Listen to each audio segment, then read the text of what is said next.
नाज़रीन, इमरान खान ने कहा कि ये मुझे कुछ और समझ बैठे हैं, मैं वो नहीं हूँ। हकीकत तो यही है। इमरान खान के साथ आज दोबारा फिर इमरान खान की बहनों और उसके साथ साथ बैरिस्टर सलमान अकरम राजा को अंदर नहीं जाने दिया गया, लेकिन बैरिस्टर गौहर और फैसल चौधरी वो दोनों अंदर चले गए।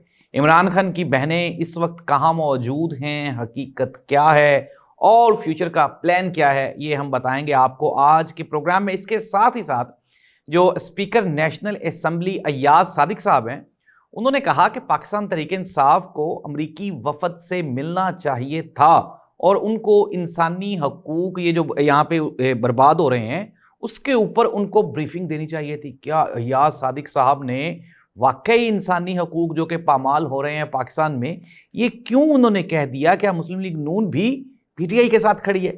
इसके साथ ही साथ राना सनाउल्लाह साहब ने भी पीटीआई के बारे में एक बयान दिया। आज उन्होंने कहा जी कि अब इनको सिस्टम में आ जाना चाहिए, इनका अलग खड़े रहना हमारे लिए और निज़ाम के लिए नुकसानदेह है। मुस्लिम लीग नून के वुज़रा पाकिस्तान तहरीक इंसाफ की हमायत कर रहे हैं, वजह क्या है? साथ ही साथ अय्याज सादिक ने यह भी कहा, उन्होंने कहा कि अगर मेरे खिलाफ तहरीक अदम एतमाद आई तो पीटीआई स्प्लिट कर जाएगी, टूट जाएगी। नाज़रीन, क्या जो स्पीकर नेशनल असेंबली हैं, क्या उनके खिलाफ कोई तहरीक अदम एतमाद आ रही है? क्या हुकूमत बदल रही है? और पाकिस्तान तहरीक इंसाफ ने जो अमरीकी वफद था उसके साथ मुलाकात क्यों नहीं की? खबरें बहुत अहम हैं, हमारे साथ रहिएगा। प्रोग्राम का बाकायदा आगाज़ करते हैं। सबसे पहले आज जो न्यूज़ ऑफ द डे है वो ये है कि अब से चंद लम्हात पहले तक इमरान खान की बहनें जो अलीमा खान, उज़मा खान, नौरीन खान और इसके साथ कासिम खान, वो गए अडयाला जेल में इमरान खान से मुलाकात करने के लिए। लेकिन एक मरतबा दोबारा फिर गौर कपूर जो नाका है वहाँ पे उन फैमिली मेम्बर्स को रोक लिया गया। उन्होंने कहा जी कि आप एसपी साहब के साथ बात करवाएं, एसपी साहब के साथ डिस्कस करें, देन हम आपको अडयाला जेल जाने देंगे, वरना आपकी मुलाकात नहीं होगी। मीनवाइल इसी दौरान बैरिस्टर गौहर और फैसल चौधरी वो अडयाला जेल अंदर चले गए। कल सलमान अकरम राजा साहब ये कह रहे थे कि हमने एक कमेटी बनाई है और हमने ये फैसला किया है कि अनटिल अनलेस जब तक कोई मुत्तफिका फैसला नहीं हो जाएगा तब तक अडयाला जेल में कोई भी अंदर नहीं जाएगा। लेकिन आज तो फिर बैरिस्टर गौहर जो कि चेयरमैन है पीटीआई के, वो भी अंदर चले गए और फैसल चौधरी साहब भी चले गए। बहनें तो बाहर खड़ी हैं, सलमान अकरम राजा बाहर खड़ा है। नाज़रीन, जिस तरह से मैं आपको ये बारहा कह चुका हूं कि एस्टेब्लिशमेंट ने इमरान खान का वोट तोड़ने की कोशिश की इमरान खान के बारे में र्यूमर्स फैलाकर, लेकिन अवाम नहीं मानी। इमरान खान के ऊपर केसेस बनाए गए, अवाम नहीं मानी। पीटीआई से बल्ले का निशान लिया गया, लेकिन इसके बावजूद भी अवाम नहीं मानी और 8 फरवरी को वोट पड़ गया। अवाम और इमरान खान ये तो पैरेलल हैं, साथ साथ खड़े हैं। इमरान खान की ये बदकिस्मती रही है कि इमरान खान की जो पार्टी है उसमें हमेशा कंप्रोमाइज लोग रहे हैं और अब भी मौजूद है। इन्हीं लोगों की वजह से, इन्हीं लोगों की नाअहली की वजह से इमरान खान आज जेल में है। अनडाउटेडली पाकिस्तान का निजाम, पाकिस्तान की एस्टेब्लिशमेंट, मुस्लिम लीग नून, पीपल्स पार्टी इस चीज की जिम्मेदार है कि ये जो निजाम बदला है इस सारी की सारी जिम्मेदारी इन पे जाती है। लेकिन इसके साथ ही साथ जो फैसिलिटेटर हैं वो पाकिस्तान तरीके इंसाफ में मौजूद वो काली भेड़े हैं जो इमरान खान को नुकसान पहुंचा रही हैं। अब हम आ जाते हैं कि एक तरफ तो पीटीआई की पार्टी के वो कंप्रोमाइज लोग हैं जो इमरान खान को नुकसान कर रहे हैं। अमरीकी वफद आया, अमरीकी वफद के साथ मुलाकात तय थी। स्पीकर नेशनल असेंबली ये कहते हैं कि मैंने बैरिस्टर गौहर और जो चीफ व्हिप हैं नेशनल असेंबली के डोगर साहब, उनको मैंने इनवाइट किया था लंच पे कि वो आते और आके अमरीकी वफद के साथ मिलते और इंसानी हकूक की पामाली जो कि पाकिस्तान में हो रही है उसके ऊपर उनको ब्रीफ करते, क्योंकि ये अमेरिका से मदद मांगते हैं। लेकिन ये नहीं आए। नाज़रीन, अब एक तो अगर हम न्यूट्रल एनालिसिस करें तो ये चीज बिल्कुल कंफर्म है कि पीटीआई के वफ्द को वहां पे जाना चाहिए था, अमरीकी कांग्रेसमैन के साथ उनको मिलना चाहिए था, अपने तहफ्फुजात से आगाह करना चाहिए था। लेकिन हुकूमत इसके ऊपर इसको कैश कर रही है। हुकूमत ने भी चाल चली। Speaker national assembly Ayyaz Sadiq साहब बिल्कुल झूठ कह रहे हैं। इस तरह की कोई दावतनामा, कल बैरिस्टर गौहर ने कहा, उन्होंने कहा मुझे कोई दावतनामा नहीं मिला, अगर मुझे मिला होता तो मैं जरूर जाता। आमिर डोगर भी ये कह रहे हैं कि मुझे कोई दावतनामा नहीं मिला। तो अब सच्चा कौन है, झूठा कौन है? स्पीकर अय्याज सादिक साहब हैं या फिर पीटीआई वाले हैं? इसका फैसला तो वक्त करेगा। अगर नेशनल असेंबली के स्पीकर ने कोई दावतनामा भेजा है तो उनको चाहिए कि वो कॉपी दिखा दे मीडिया को, कहें कि देखें जी ये मैंने मैसेज किया था, ये मैंने कॉल की थी, लेकिन ये नहीं आए।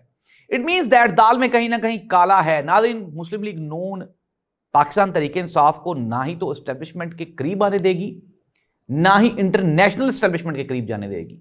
لیکن پی ٹی آئی کو اپنی جنگ خود لڑنی ہے. ایاز صادق یا رانا ثناء اللہ صاحب وہ پاکستان تحریک انصاف کو یا عمران خان کو فیسیلیٹیٹ کیوں کریں گے؟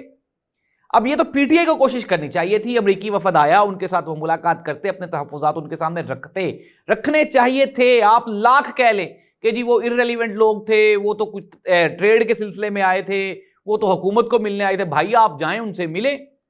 لیکن پاکستان تحریک انصاف میں یہ حقیقت ہے کہ اتنا نقصان عمران خان کو شاید اسٹیبلشمنٹ نے نہیں پہنچایا جتنے اس وقت موجودہ پاکستان تحریک انصاف کی پارٹی کے جو الیکٹیبلز ہیں, عہدیدار ہیں, وہ پہنچا رہے ہیں عمران خان کو. عمران خان یہ گیم جیت چکا ہے. عمران خان اعصاب کی جنگ جیت چکا ہے. عمران خان نے اتنی لمبی جیل اس لیے نہیں کاٹی کہ عمران خان کمپرومائز ہو جائے, عمران خان ڈیل لے لے. اور بارہا وہ کہہ چکے کہ میں قطعاً کسی قسم کی کوئی ڈیل نہیں لے رہا.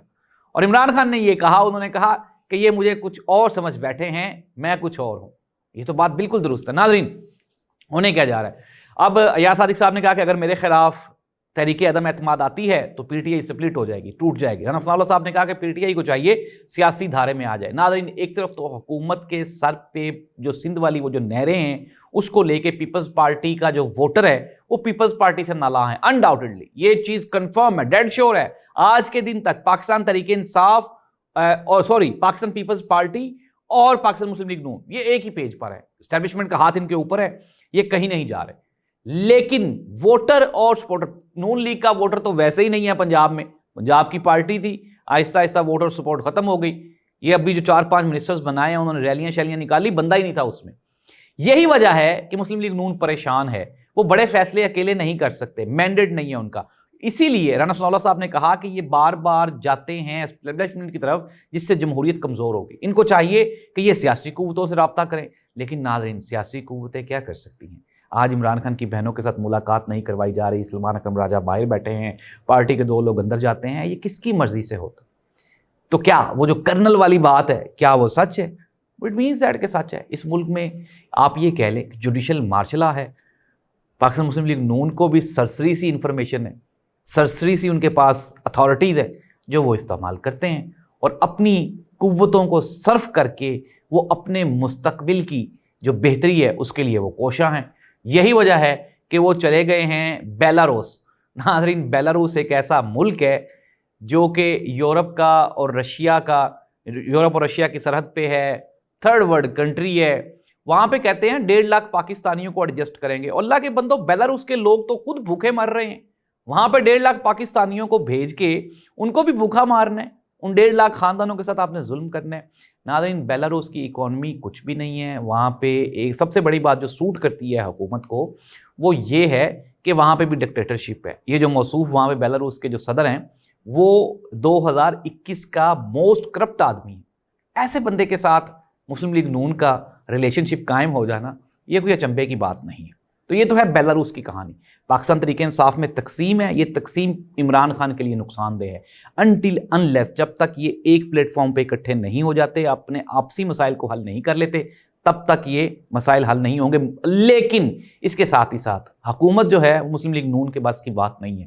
یہی وجہ ہے کہ وہ چاہتے ہیں کہ پی ٹی آئی ہر جگہ پہ ان کے ساتھ شامل ہو. ایون کہ ایاز صادق صاحب کی یہ خواہش کہ یہ آ جاتے اور امریکی وفد سے ملتے. اٹ مینس دیٹ ایک خبر یہ بھی ہے کہ پی ٹی آئی جان بوجھ کے اس لیے بھی نہیں گئی تاکہ وہ جو امریکی وفد آیا ان کو لگے کہ پی ٹی آئی تو اس سارے نظام کا حصہ ہی نہیں ہے. تو ناظرین, یہ تھی خبریں جو میں نے اب تک پہنچا دی. کمنٹ ضرور کریں, اپنی آراء سے آگاہ کریں, اس دعا کے ساتھ کہ اللہ اس ملک کا حامی و ناصر ہو. اللہ حافظ.